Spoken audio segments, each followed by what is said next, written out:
Student, मैं हरदेश शर्मा आपके लिए ऑनलाइन क्लासेस की सीरीज़ में हर दिन कुछ ना कुछ नया लेकर आता हूँ।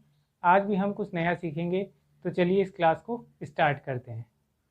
आज के वीडियो में हम मैग्रेकर की एक्स और वाई विचारधारा के बारे में विस्तृत जानकारी प्राप्त करेंगे।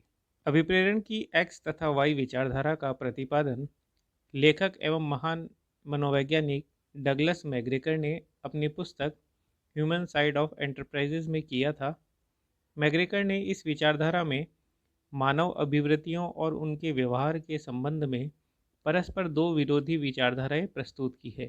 कहने का तात्पर्य है कि व्यक्ति को मोटिवेट करने के लिए मानव की जितनी भी अभिवृत्तियां और व्यवहार होता है उसको मुख्य रूप से दो भागों में बांटा जा सकता है। उन्होंने कार्यशील व्यक्तियों की कार्य के प्रति उनकी धारणा के आधार पर एक्स तथा वाई समूह के रूप में अपनी विचारधारा का वर्गीकरण किया।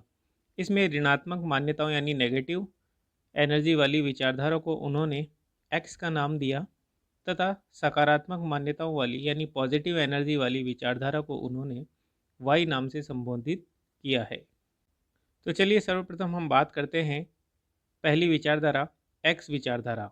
यहाँ पर एक्स जो है वह नेगेटिविटी को दर्शा रहा है, इसीलिए एक्स विचारधारा संस्था के कर्मचारियों के प्रति नकारात्मक एवं निराशाजनक दृष्टिकोण प्रस्तुत करती है। यह विचारधारा परंपरागत अवधारणा पर आधारित होने के कारण मनुष्य को नियंत्रित रखने पर बल देती है। यानी यह विचारधारा कहती है कि संस्था में कर्मचारियों से कार्य करवाना है तो हमें उनके प्रति नकारात्मक एवं निराशाजनक विचारधाराएं रखनी होगी, और ये ट्रेडिशनल कंसेप्ट पर आधारित होती है जिसमें मनुष्य को नियंत्रण रखने पर बल दिया जाता है। अतः इस विचारधारा की प्रमुख मान्यताएं कर्मचारी समूह के संबंध में निम्न प्रकार की है। फर्स्ट पॉइंट है, यह एक औसत कर्मचारी स्वभावतः आलसी होता है। ये विचारधारा कहती है कि सामान्यतः संस्था में जो कर्मचारी होते हैं उनका स्वभाव आलसी वाला होता है एवं वह कम से कम काम करना चाहता है। यानी किसी भी व्यक्ति को आगे होकर के कार्य करने की इच्छा नहीं होती है, उसे ज़बरदस्ती फोर्स लगा करके ही काम करवाया जा सकता है। अतः यह कार्य को बोझ समझते हैं एवं सदैव उससे बचना चाहते हैं। सेकंड है, यह लोग उत्तरदायित्वों से दूर रहना पसंद करते हैं। यानी प्रत्येक कर्मचारी ये चाहता है कि उसे किसी भी प्रकार का कोई अतिरिक्त कार्य न दिया जाए और वह सदैव अपने कार्यों के जो उत्तरदायित्व हैं उनसे बचना चाहता है। नेक्स्ट है, यह परिवर्तनों का विरोध करते हैं एवं परंपरागत विधियों से ही कार्य करना पसंद करते हैं। यानी संस्था में किसी भी प्रकार का यदि प्रोडक्शन से संबंधित लक्ष्य उद्देश्यों को प्राप्त करने के लिए यदि कोई परिवर्तन किया जाता है तो ये उन परिवर्तनों का सदैव विरोध करते हैं, क्योंकि ये चाहते हैं कि जो कार्य जिस तरीके से किया जा रहा है वो उनके लिए अच्छा है और वे नए परिवर्तनों का विरोध करते हैं। इसीलिए परंपरागत विधियों से ही कार्य करना ये पसंद करते हैं ताकि इन्हें आराम भी अच्छे से मिलता रहे। नेक्स्ट है, यह सामान्यतः महत्वाकांक्षी नहीं होते हैं और इनमें सृजनशीलता का अभाव पाया जाता है। इसलिए किसी भी कार्य को एक नएपन के द्वारा नव प्रवर्तन के द्वारा करने की जो सृजनशीलता है उसका भी इनमें अभाव पाया जाता है। नेक्स्ट है, इसमें कर्मचारी आत्मकेंद्रित तथा स्वार्थी होता है तथा वह संस्था से इसका बहुत कम लगाव होता है।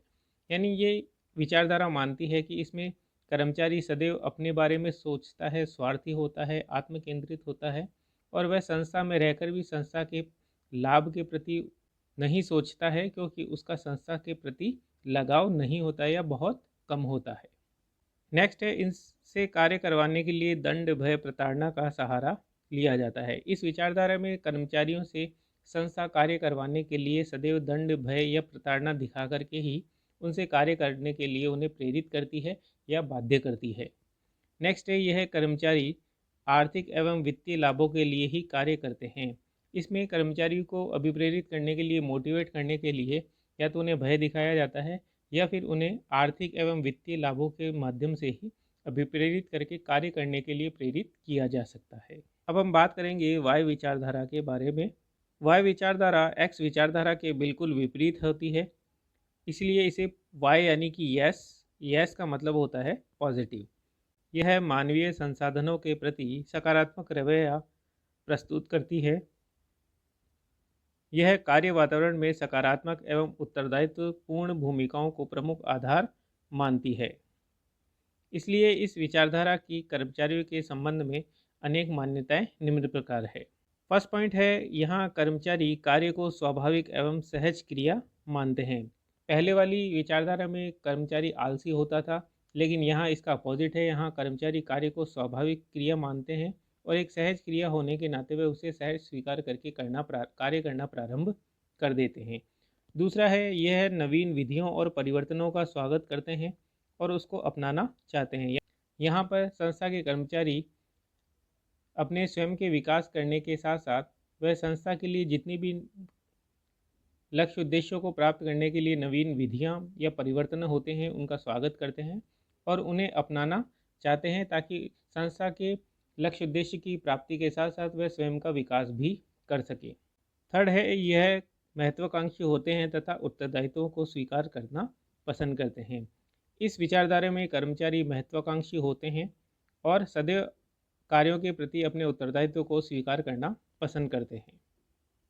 नेक्स्ट है, यह कर्मचारी कल्पनाशील एवं सृजनशील होते हैं। जब ये नए नए कार्यों को करना स्वीकार करते हैं, अपनाना चाहते हैं, तो ऐसे कर्मचारियों की कल्पनाशीलता और सृजनशीलता काफ़ी अधिक होती है और वह नए नए कार्यों को नए नए तरीक़ों से माध्यम से करना पसंद करते हैं।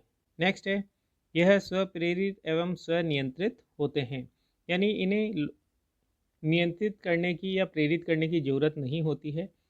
संस्था के अलावा यह कर्मचारी स्वयं भी स्व अभिप्रेरित होते हैं तथा स्वनियंत्रित होते हैं। इन्हें पता होता है कि संस्था के लिए कितने समय तक कार्य करना है। इन्हें अभिप्रेरित नहीं किया जाता है, ये स्वतः ही अभिप्रेरित होते हैं। नेक्स्ट है, यह कर्मचारी अपनी क्षमता और योग्यता का अधिकतम सदुपयोग करना चाहते हैं। मतलब कि यहाँ पे कर्मचारी अपनी 100% प्रोडक्टिविटी का सदुपयोग करके संस्था के लिए लक्ष्य उद्देश्यों की प्राप्ति में सहायता करने का कार्य करते हैं। नेक्स्ट है, यह केवल आधारभूत आवश्यकताओं की पूर्ति हेतु ही काम नहीं करते हैं, अपितु अपने स्वाभिमान एवं आत्मविश्वास हेतु भी कार्य करना पसंद करते हैं। कहने का तात्पर्य है कि इस विचारधारा में जो कर्मचारी कार्य करते हैं वह अपनी आधारभूत आवश्यकताओं रोटी कपड़ा मकान की पूर्ति के लिए ही वहाँ संस्था में कार्य नहीं करते हैं, बल्कि अपने स्वाभिमान एवं आत्मविश्वास को बनाए रखने के लिए भी संस्था में प्रोडक्टिविटी का कार्य करते हैं।